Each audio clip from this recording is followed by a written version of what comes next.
அரசு நிகழ்ச்சியா இருந்தாலும் சரி, எந்த நிகழ்ச்சியா இருந்தாலும் சரி, தமிழ்த்தாய் வாழ்த்து என்றைக்கும் இரண்டாவது இடத்திற்கு நாம தள்ளி போக விடக்கூடாது. தமிழ்த்தாய் வாழ்த்து முதல்ல பாடணுன்றதுல எல்லாருக்கும் ஒற்றுமையான கருத்து இருக்கு. அது வரைக்கும் அவர்கள் பேசலாம். தேசிய கீதம் 2 முறை பாடுறதுல என்ன கெட்டு போயிடுச்சு? இங்கதான் இருப்பாருன்னு சொன்னாங்க, அதான் தேடிக்கிட்டு இருக்கேன். எங்க உங்க அப்பாவையா காணோம்? அதை தவிர்த்திருக்கலாம், அது தேவையில்லை. அதற்கு பதிலாக வெளியில சட்டமன்ற எதிர்கட்சி தலைவர் அவர் போட்ட பதிவு இன்னும் தரம் தாழ்ந்திருந்துச்சு. 2 பேரும் இணைஞ்சா தமிழக மக்களுக்கு ஒரு பெரிய நன்மை பயக்கும்.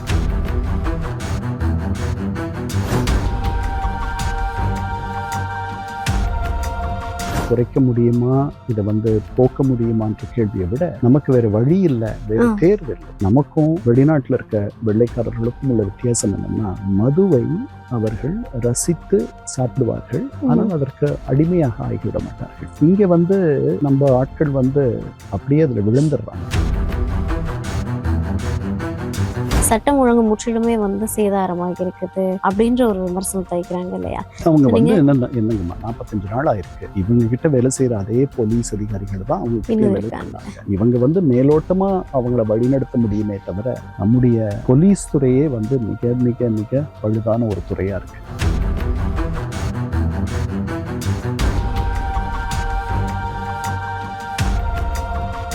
கிரெடிட் கார்டு ஓவர் டியூவா, மல்டிபிள் இஎம்ஐ ஸ்ட்ரெஸ்ஸா? இனி ஒரே இஎம்ஐல ஈஸியா மேனேஜ் பண்ணலாம். Power of one EMI. இன்னைக்கு சிஎம் சார் ஒரு அறிவிப்பு கொடுத்திருக்காங்க. அந்த லஞ்சம் யாராவது கேட்டாங்க அப்படின்னா இன்ஃபார்ம் பண்றதுக்கு ஒரு நம்பர் கொடுத்திருக்காங்க. அதெல்லாம் இருக்கு முன்னாடியே. ஓகே, அதுக்கப்புறம் ஒண்ணும் நடக்கல அப்படின்றதுதான். அதனால நடக்கணும். அதாவது இந்த சிங்கப்படம் மாதிரி தான். பெண்கள் மகளிர் காவல் நிலையங்கள் தனியாக இந்தியாவிலேயே முதலாக தொடங்கப்பட்டது தமிழகத்தில் முதல்வர் ஜெயலலிதா ஆட்சி இருந்த பொழுது. அதனால பல விஷயங்கள் இந்தியாவிலேயே அதிகமான தொழிற்சாலைகளில் வேலை செய்கிற தொழில்துறையில் இருக்கக்கூடிய பெண்கள்னு எடுத்துக்கிட்டிங்கன்னா தமிழ்நாடு தான். அதனால பெண்கள் பல இடங்கள்ல முன்னணியில் இருக்கக்கூடிய ஒரு இடம். 1921 பெண்களுக்கு வாக்குரிமை தந்த மாநிலம் இது. அதனால இதெல்லாம் இருக்கு, நடக்கலை. இது புதிதாக அதாவது ஆங்கிலத்தில் சொல்லுவாங்க ரீஇன்வென்டிங் த வீல். சக்கரத்தை நம்ம மீண்டும் உருவாக்க வேண்டிய அவசியம் இல்லை. சக்கரம் 2000-3000 வருஷமா இருக்கு. அதனால அது செயல்படணும். அது இந்த ஆட்சிக்கு மிகப்பெரிய நல்லெண்ணம் மக்கள் மத்தியில் இருக்கு. அந்த நல்லெண்ணத்தை முழுமையா பயன்படுத்தி அதிகாரிகளை அவர்கள் வேலை வாங்க வேண்டும். அதிகாரிகள் தங்களுடைய கடமைகளை செய்வதற்கு அதற்கு காசு வாங்குற அளவுக்கு ஆயிடுச்சு இன்னைக்கு நாட்டில். அதை அப்படி இல்லாத அவர்கள் உங்களுக்கும் எனக்கும் மக்களுக்கும் நமக்கு சேவை செய்வதற்காக வந்திருக்கிறார்கள். அவங்க வேற ஏதாவது பண்ணிருக்கலாமே. அவங்க தனியா ஒரு தொழில் நடத்தினா நம்ம அந்த மாதிரி ஒரு எதிர்பார்ப்பு இருக்க போறது இல்லை. அந்த கடையை விட்டுட்டு வேற கடைக்கு போக போறோம். இது அரசு அதிகாரிகள், அவர்களை நம்ம தவிர்க்க முடியாது. அவர்கள் நம்ம வாழ்வுல பல கட்டங்கள்ல அவங்களோட நாம தொடர்பு வச்சுக்க வேண்டியிருக்கு. அது மகிழ்ச்சியாக இருக்கணும்ட்டு ஒன்றும் அவசியம் இல்லை. ஏன்னா நம்ம அவங்க வீட்டுக்கு போய் நான் சம்பந்தமா பண்ணிக்க போறோம். ஆனால் துன்பமாக இருக்கக்கூடாது, வேதனையாக இருக்கக்கூடாது. அப்படித்தான் இருக்கு. Super sir. ஸோ இப்போ ஆளுநர் பார்த்தீங்கன்னா இதுக்கு முன்னாடி இருந்த பீரியட்ல எந்த ஒரு விஷயத்துலையுமே இணக்கம் காட்ட மாட்டாங்க. அவர் மீதான விமர்சனங்கள் தொடர்ந்து வைக்கப்பட்டது. இப்போ இந்த அரசு வந்ததுக்கு அப்புறமா ஆளுநர் அவர்களுடைய செயல்பாடு ஒரு இணக்கமான ஒரு செயல்பாடுகள் தான் எல்லா விதத்துலையும் நம்ம பார்க்க முடியுது. அவை குறிப்புகள் முழுவதுமா வாசிக்கப்பட்டதா இருக்கட்டும். அதுக்கப்புறம் பார்த்தீங்கன்னா இந்த ஏவாவேல் அவர்கள் வீட்டுக்கு ரைடுக்கு பெர்மிஷன் கொடுத்ததுல இருந்து இன்னும் பல அமைச்சர்களுக்கு போகும்னு நினைக்கிற முன்னாள் அமைச்சர்களுக்கு. ஸோ இதுக்குமே இப்ப இருக்கக்கூடிய திமுக அரசு என்ன விஷயம் மென்ஷன் பண்றாங்கன்னா, இதுக்கு முன்னாடி நாங்க இந்த மாதிரி ரைட் போகணும்னு பெர்மிஷன் கேட்டா ஆளுநர் கொடுக்க மாட்டாரு. பட் தாவேக்கா அரசுக்கு ஆளுநர் உடனே கொடுத்துட்டாரு. அது வேற ஒரு ஆளுநர். முதல்ல அந்த ஆளுநர் இவங்களோட சண்டை போட்டுட்டு இருந்தாரு. இவங்களும் அவரோட ஒரு மோதல் போக்க வச்சிருந்தாங்க. முதல்ல அந்த ஆளுநர் இங்க இல்லை, அது ஒண்ணு. ரெண்டாவது, இந்த அரசு தெளிவா நாங்க மோதணும் அப்படின்றதுக்காக மோத போறது இல்லை. கொள்கை அடிப்படையில நாங்க வித்தியாசப்படுற இடங்கள்ல மோதுவோம், மற்றபடி நிர்வாக ரீதியாக நாங்கள் ஒத்துழைப்போம்னு சொல்லிட்டாங்க. அந்த ஒத்துழைப்பு எப்படி காட்டினாங்க அப்படின்னா, முதல் பதவியேற்பு விழா, 2வது பதவியேற்பு விழா, 3வது பதவியேற்பு விழா அங்க விட்டு கொடுத்தாங்க. அங்க தமிழ்த்தாய் வாழ்த்து முதல்ல பாடல, அது இவங்க தரப்புல இருந்து விட்டு கொடுத்தது. அதே மாதிரி ஆளுநர் தரப்புல இருந்து தமிழ்த்தாய் வாழ்த்து முதல்ல இங்க பாடுறதுக்கும் 2 முறை தேசிய கீதம் பாடுறதுக்கும் இவர்களுக்கு. அதனால இது ஒரு நல்ல ஆரோக்கியமான ஒரு என்ன சொல்றது, ஒரு முன்னுதாரணம் இது ஒரு ஆரோக்கியமான தொடக்கம் அப்படின்னு நான் நினைக்கிறேன். நம்ம ஆரோக்கியமான தொடக்கம், ஆரோக்கியமான முன்னுதாரணம் சொன்னாலுமே இதை இன்னுமே வந்து அரசு ஒரு மாதிரி அப்படியே முன்னால இருந்த அரசு வந்து ஒரு மாதிரி அரசியல் ஆக்கிக்கிட்டே தான் இருக்காங்க. ஏன்னா வந்து தேசிய கீதம் 2 முறை பாடப்பட்டது அப்படின்றது இவ்வளவு பெரிய அரசியல் ஆக்கணுமா அப்படின்ற பெரிய கேள்வி இருக்குது. தேவையில்லை. தமிழ்த்தாய் வாழ்த்து முதல்ல பாடணுன்றதுல எல்லாருக்கும் உடன்பாடு ஒற்றுமையான இருக்கு. கண்டிப்பா. கருத்து இருக்கு. அது வரைக்கும் அவர்கள் பேசலாம். தேசிய கீதம் 2 முறை பாடுறதுல என்ன கெட்டு போயிடுச்சு? நீங்க பலமுறை வந்து இந்த மாதிரி சட்டமன்றங்களை பார்த்திருப்பீங்க இதுக்கு முன்னாடி. இந்த மாதிரி இது வந்து அவை மரபை வந்து மீறி இருக்குது அப்படின்னு சொல்லிட்டு மரபு தொடர்ந்து என்பது நாம ஏற்படுத்திக்கிறது தானே. அவங்க இஷ்டத்துக்கு ஏத்த மாதிரி. ஓகே. அதனால வந்து ஒரு அரசோட ஒரு நல்லிணக்கம் இதுக்காக வந்து இந்த மத்திய அரசையோ அல்லது அவங்களுடைய முகவரா இருக்கிற ஒரு ஆளுநரையோ பகச்சுக்கணுமா என்ன? எதுக்கு? தேவையில்லை இல்லையா? அதனால தேசிய கீதம் இன்னொரு தரம் பாடிட்டா இன்னொரு 3 நிமிடங்கள் அதுக்காக நேரம் செலவாகும் அப்படின்றத தவிர தமிழ்த்தாய் வாழ்த்து முதல்ல பாடணுன்றதுல நானு நீங்க எல்லாரும் உறுதியா இருக்கோம். இனி வரும் பதவியேற்பு விழாக்கள்ல கூட தமிழ்த்தாய் வாழ்த்து தான் முதல்ல பாடணுன்றது தான் என்னுடைய எண்ணம் எல்லாம். அந்த இடத்துக்கு இந்த புதிய அரசு வந்துரும்னு நினைக்கிறேன் போக போக. பட் இது அரசியலா எப்படி மாத்துறாங்கன்னா இது பின்னாடி பாஜகவுடைய சப்போர்ட் இருக்குது. ஸோ டிவிக்கு வந்து பாஜகவுக்கு இணக்கமாயிட்டாங்க. அதனாலதான் வந்து பாஜக என்ன சொன்னாலும் கேட்கறாங்க. அப்படிலாம் நினைக்கல. இப்ப வந்து தொகுதி மறுவரையறை பண்ண போறாங்க இல்லையா, டீலிமிட்டேஷன். அதெல்லாம் வரும்பொழுது இந்த அரசு வந்து மத்திய அரசோடு ஒரு பெரிய மோதல் போக்கை கொள்ள வேண்டிய ஒரு நிலை வரும். பண்ணோம். அதனால இதெல்லாம் ரொம்ப அவசரப்பட்டு நம்ம பேசுறது. எதனால அவ்வளவு பெரிய மோதல் போக்கு வரும்? ஏன்னா நமக்கு நம்முடைய பிரதிநிதித்துவம் குறையும்ன்றத ஒரு அச்சம் வந்து நம்ம எல்லாருக்கும் இருக்கு. அப்படி இல்லைன்ட்டு அவங்க சொல்றாங்க. பார்க்கணும். அந்த சட்ட முன்வடிவு வரும்பொழுது தான் அதனுடைய விவரங்கள் தகவல்கள்லாம் நமக்கு முழுமையா தெரிஞ்ச பிறகுதான். மத்திய அரசுல இருந்து யாருக்கும் எந்த இழப்பும் இருக்காதுன்னு சொல்றாங்க. நாம வந்து இல்ல இதுல இழப்பு இருக்கும்னு நம்புறோம். அவங்க சொல்றத முழுமையா நம்ம நம்பல. அதனால அதனுடைய முழு விவரங்கள் தெரியும் பொழுது இழப்பு இருக்கும் பட்சத்தில் இங்க இருக்கக்கூடிய எல்லா அரசியல் கட்சிகளும் இந்த அரசு உட்பட எதிர்ப்பதை தவிர வேற வழி இருக்காது. அதனால தாவேக அரசு எதிர்க்கும். கூடவே இந்த திராவிட இயக்க கட்சிகளும் இதை எதிர்ப்பார்கள். நம்ம அளவுக்கு இந்த எதிர்ப்பு வந்து கேரளத்திலையும் கர்நாடகத்திலையும் தெலுங்கானாவிலையும் இருக்க வேண்டும் என்பதே என்னுடைய ஆசை. அது இருக்குமான்னு தெரியல. ஏன்னா நமக்குன்னு ஒரு பெரிய பாதிப்பு இருக்கும்னு சொல்றாங்க. கேரளத்துல ஒரு பாதிப்பு இருக்கும்னு சொல்றாங்க. தெலுங்கானால ஒரு பாதிப்பு இருக்கும்னு சொல்றாங்க. பார்க்கணும். ஓகே. ஸோ அவை மரபும் மீறப்பட்டதான்னு நான் முன்னாடியே சொன்னேன். ஸோ இது வரைக்கும் சட்டமன்றங்கள்ல என்ன மாதிரியான விஷயங்கள் நடந்ததுன்னு தெரியல. இன்னைக்கு எல்லாருமே சட்டமன்றத்தை லைவா பார்த்துட்டு இருக்கோம்.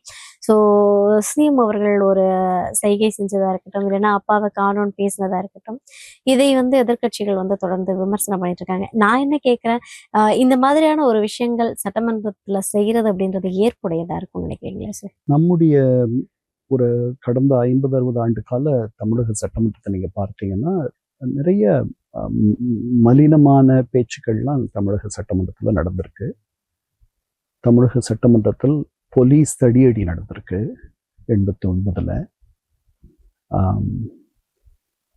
88 நினைக்கிறேன். 88ல் ஜானகி ராமச்சந்திரன் அமைச்சரவை அறுதி பெரும்பான்மையை நிரூபிக்க வேண்டிய நேரத்தில் போலீஸ் உள்ள வந்து சபாநாயகர் அழைச்சு சட்டமன்ற உறுப்பினர்களை தடியால் அடித்ததெல்லாம் நடந்திருக்கு. 2 அவைத்தலைவர்கள் ஒரே நேரத்தில் அவையை நடத்தினது 72 நடந்திருக்கு. இன்னும் நிறைய நடந்திருக்கு. சேலை இழுக்கப்பட்டதாக சொன்னது நடந்திருக்கு. அது ஒரு தவறான தகவல் அப்படின்னு இழுக்கப்பட்டதாக நான் சொல்றேன். அது நடந்திருக்கு. அதனால நிறைய நடந்திருக்கு. முதல்வர் அது வந்து ஒரு ரசனை குறைவான தரம் தாழ்ந்த ஒரு நகைச்சுவையாக எனக்கு தோணுது. அந்த சைகையும் அது ஒரு வெற்றி கடிப்பில் அவர் பண்ணதுன்னு புரிஞ்சுக்கிறேன் நான். அதை தவிர்த்திருக்கலாம், அது தேவையில்லை. அதற்கு பதிலாக வெளியில சட்டமன்ற எதிர்கட்சி தலைவர் அவர் போட்ட பதிவு இன்னும் தரம் தாழ்ந்து இருந்துச்சு. அதனால இவங்க 2 பேரும் ஏறக்குறைய சம வயது உடையவர்கள். 2 பேரும் பொது வாழ்க்கைக்கு வந்திருக்காங்க. 2 பேரும் இணைஞ்சா தமிழக மக்களுக்கு ஒரு பெரிய நன்மை பயக்கும். கண்டிப்பா. இது பழைய 2017க்கு முன்னாடி தமிழக அரசியல் இருந்த மாதிரி தனிப்பட்ட தாக்குதல்கள் எதிரி எதிர்ப்பு, தனிப்பட்ட விரோதம் அப்படின்ற மாதிரி போயிட வேண்டாம்னு நான் நினைக்கிறேன். இல்ல அப்படிதான் போயிட்டு இருக்குன்னு நினைக்கிறேன். ஏன்னா இவங்க சிஎம் சார் வந்து எங்க உங்க அப்பா காணோம்னு சட்டமன்றத்துக்குள்ள தேடுறதுன்றது வந்து ஒரு மாதிரி எள்ளி நகையாடக்கூடிய ஒரு கண்டிப்பா, விஷயமா இருக்குது. கண்டிப்பா. வெளியில வந்துட்டு உதயநிதி அவர்கள் பேசுறது என்னன்னா, அங்க வந்து பார்த்தா டான்ஸ் ஆடுவாங்க, விசில் அடிப்பாங்க, ஐட்டம் சாங் கூட ஆடுவாங்க அப்படின்னு தவறுதலான வார்த்தைகளை உண்மை, பயன்படுத்துறாரு. உண்மை. சோ 2 பேருமே வந்து மக்களுடைய நலன் அதுதான். என்ன, பிரச்சனைகள் என்ன, இததான் சட்டமன்றத்துல பேசணும் இல்லையா? கண்டிப்பா. அதனால இதுல இருந்து அவர்கள் மீண்டு வரணும். இது வந்து ஒரு ஒன் ஆஃப்ன்னு ஆங்கிலத்துல சொல்லுவாங்கல்ல. இது வந்து ஒரு விதிவிலக்கா நடந்துச்சு. இனிமேல் இப்படி நடக்காதுன்ட்டு நம்ம வேண்டிக்கணும். கண்டிப்பா. ஏன்னா பல்வேறு நல்ல மாதிரியான விஷயங்கள இளைஞர்கள் வந்து தொடர்ந்து சிஎம் விஜய் அவர்கள பார்க்க ஆரம்பிச்சிருக்காங்க அப்படின்றப்போ, அவங்க பண்ணக்கூடிய ஒவ்வொரு விஷயமுமே வந்து இளைஞர்கள் ஃபாலோ பண்ற அளவுக்கு வந்திருக்காங்க சார். ஸோ நீங்க இன்னைக்குமே பார்த்திருப்பீங்க மாரத்தான் போட்டி போனது. ஸோ நான் அதாவது இந்த ட்ரக்ஸ ஒழிக்கிறது அப்படின்றது பாசிபிளான்றதே ஒரு பெரிய கேள்வியா இருக்குது. ஸோ அதுக்கான ஒரு முன்னெடுப்பா இன்னைக்கு நடத்தியிருக்காங்க இல்லையா? ஸோ அத எப்படி பார்க்குறீங்க? ஏன்னா இது ரொம்ப பாசிபிளா ஃபர்ஸ்ட் ஆஃப் ஆல்? இல்ல. அதாவது அப்படின்னா இது என்ன வேடிக்கையா இருக்கு. அப்படி எப்படி கேட்க முடியும்? ஓகே. நாம வந்து அதாவது நீங்க இன்சூரன்ஸ் துறையில இருந்தீங்கன்னா, காப்பீடு துறையில இருந்தீங்கன்னா, மிட்டிகேட்டிங் ரிஸ்க்ஸ் அப்படின்ட்டு ஆங்கிலத்துல சொல்லுவாங்க. அதாவது ரிஸ்க்ஸ்க்கு வந்து இடர்கள், இழப்பு ஏற்படுத்தும் இடர்கள்னு வச்சுக்குவோம். இழப்பு ஏற்படுத்தக்கூடிய இடர்கள். ஓகே. அந்த மாதிரி இடர்களை நீங்க எவ்வளவு முடியுமோ குறைக்கணும். ஒரு ஒரு ஒரு சாலை இருக்கு, அந்த சாலையில பள்ளம் இருக்குன்னா பள்ளத்துல விபத்து ஏற்பட்டுரும். ம். அதனால அந்த பள்ளத்தை மூடுறோம். அது வந்து மிட்டிகேட்டிங் ரிஸ்க்ஸ் அப்படின்ற மிட்டிகேட்டிங் மெஷர் நடவடிக்கை. அது மாதிரி இன்னைக்கு வந்து போதை மருந்து கலாச்சாரம் இது வந்து பரவிட்டு இருக்கு. பள்ளி மாணவர்கள் வரைக்கும் அது பரவி இருக்குன்றது நமக்கு தெரியுது. இதை முதல்ல கட்டுப்படுத்தணும். அப்புறம் இதற்கு எதிராக ஒரு தீவிர பரப்புரை நிகழ்த்தப்பட வேண்டும். எப்படி ஒரு காலத்துல ஒரு 20 வருஷம் முன்னாடி தெருவெங்கும் வெடியில, வெடிப்புறத்துல, பொது வெடியில சிகரெட் பிடிக்கிறவங்களும் ம். நீங்க நிறைய பார்க்கலாம். பெட்டி கடைகள்ல வந்து ஒரு கயிறு தொங்கும் நெருப்போட. ஆமா. அங்க போய் சிகரெட் பத்த வச்சுக்கிறவங்களையும் நீங்க பார்க்கலாம். அதெல்லாம் அரிய காட்சியா போயிடுச்சு. அதனால எல்லாம் முடியும், குறைக்க முடியும், முழுமையா எடுத்துட முடியாது. மனிதர்கள் இருக்கிற வரைக்கும் இதெல்லாம் இருக்கும். நிறைய குறைக்கலாம், கட்டுப்படுத்தலாம். ஓகே. ஏன்னா இப்போ zero drugs, zero drinking person அப்படின்றது பாசிபிளான்னு கேட்கறத தாண்டி இதுக்கு முன்னாடி இருந்த டிஎம்கே அரசு வந்து நாங்க கொஞ்சம் கொஞ்சமா படிப்படியா குறைக்கிறோம்னு சொல்லிட்டு அதிகமாக்கி வச்சிருக்காங்க. ஸோ இன்னைக்கு அந்த வெள்ளை அறிக்கையை நீங்க பார்த்திருப்பீங்க. டாஸ்மாக் துறையிலையுமே வந்து அவ்வளோ ஊழல் நடந்திருக்குது. ஆனா இங்க குறைக்கப்பட்டிருக்குதான்னு கேட்டா குறைக்கப்படலை. வருமானம் கிடைச்சிருக்கான்னு கேட்டா வருமானமும் கிடைக்கல. ஆனா ஊழல் மட்டும் நடந்திருக்குது இல்லையா? அதுதாங்கம்மா. இதுல வந்து குறைக்க முடியுமா, இதை வந்து போக்க முடியுமான்ற கேள்வியை விட நமக்கு வேற வழி இல்லை, வேற ஆ. தேர்வு இல்லை. We ம், have ம். no other option. இதை வந்து நாம நேருக்கு நேரா சந்திச்சு இதை வந்து முறிக்கணும், இதை முடமாக்கணும். இந்த போதை மருந்து கலாச்சாரத்தை நமக்கு வேற என்ன, நம்முடைய அடுத்த தலைமுறை நல்லா இருக்கணும் இல்லையா? கண்டிப்பா. அதனால எப்படி மது பழக்கத்துக்கே நிறைய பேர் ஆட்பட்டுட்டாங்க, ம். அதுக்கு ஒரு தீவிர பரப்புரை நடத்தணுன்றது தான் என்னுடைய எண்ணம். மது வந்து அதாவது நமக்கும் வெளிநாட்டில் இருக்க வெள்ளைக்காரர்களுக்கும் உள்ள வித்தியாசம் என்னன்னா, மதுவை அவர்கள் ரசித்து சாப்பிடுவார்கள், ஆனால் அதற்கு அடிமையாக ஆகிவிட மாட்டார்கள். லிமிட். இங்க வந்து நம்ம ஆட்கள் வந்து அப்படியே அதுல விழுந்துடுறாங்க. ம். ஒரு என்ன சொல்றது, ஒரு தேனி வந்து தேன்ல விழுந்துடுற மாதிரி அல்லது மதுவில் விழுந்துடுற மாதிரி அந்த நிலை இருக்கிற வரைக்கும் அந்த அந்த அந்த எண்ணத்தை, அந்த மனத்தை, அந்த நோக்கை நாம மாற்றுவதற்கான ஒவ்வொரு முறையும் நாம் அதை திருப்பி திருப்பி சொல்லி அதை நம்ம பண்ணணும். ஏன்னா இது வந்து உங்களுடைய மனம் உங்கள் கட்டுப்பாட்டில் இருக்க போவதில்லை நீங்க போதையில் இருக்கும் பொழுது. அதனாலதான் இன்டாக்சிகன்ட், போதை ஏற்படுத்தக்கூடிய எல்லா பொருட்களையும் நம்ம வேண்டாம்னு சொல்றோம். ஏன்னா நீங்க உங்க மனசு உங்க கட்டுப்பாட்டு இல்லாத போது நீங்க என்ன பண்றீங்கன்னு உங்களுக்கு சரியா தெரியாது. ஓகே. ஒரு பக்கம் தமிழ்நாட்டில் இருக்கக்கூடிய மிகப்பெரிய பிரச்சனை இல்லை வந்து ஒரு அச்சுறுத்தக்கூடிய விஷயம் அப்படின்னா ஒன்று வந்து போதை இந்த மாதிரியான விஷயம். இன்னொன்று பார்த்தீங்கன்னா அதனால நிகழக்கூடிய கொலை குற்றங்களாக இருக்கட்டும், இல்லை பாலியல் வன்முறையாக இருக்கட்டும், இந்த மாதிரியான விஷயங்கள். ஸோ இதுக்கு முன்னாடி இருந்த டிஎம்கே அரசு என்ன மாதிரியான ஸ்டெப்ஸ் எடுத்தாங்கன்னு தெரியல. பட் இன்னைக்கு வந்து தமிழக அரசு, இன்னைக்கு இருக்கக்கூடிய தாவேக அரசு வந்து சரியாக செயல்படலை, சட்டம் ஒழுங்கு முற்றிலுமே வந்து சேதாரமாகி இருக்குது அப்படின்ற ஒரு விமர்சனத்தை வைக்கிறாங்க இல்லையா? அவங்க வந்து நீங்க என்னங்கம்மா 45 நாள் ஆயிருக்கு. எஸ் ஏன்னா இவங்க கிட்ட வேலை செய்யற அதே போலீஸ் அதிகாரிகள் தான் அவங்க கிட்ட இன்னும் வேலை இருக்காங்க. பண்ணாங்க. இவங்க வந்து மேலோட்டமா அவங்கள வழிநடத்த முடியுமே தவிர நம்முடைய போலீஸ் துறையே வந்து மிக மிக மிக பழுதான ஒரு துறையா இருக்கு. மிக மிக நேர்மையான அதிகாரிகள் என்பவர்களை நீங்கள் ஒரு பூத கண்ணாடி வைத்து தேட வேண்டிய நிலையில் தமிழக போலீஸ் துறை இருக்கு. அதை வேகமா செயலாற்றணும். அதனால இவங்களுக்கு இன்னும் கொஞ்சம் நீங்க டைம் கொடுக்கணும்னு நான் நினைக்கிறேன். நமக்கு இருக்கக்கூடிய கவலை இந்த அரசுக்கும் இருக்கும்னு தான் எனக்கு தோணுது. அவங்க மேல வைக்கிற விமர்சனங்கள் எல்லாம் இந்த அரசு வந்து செவி மடுக்குதுன்னு தான் நான் நினைக்கிறேன். அவங்க பார்வைக்கு போகாதெல்லாம் இருக்க முடியாது. ஏன்னா நாளும் எதிர்கட்சிகள் இவர்களை குறை சொல்லுகிறார்கள்.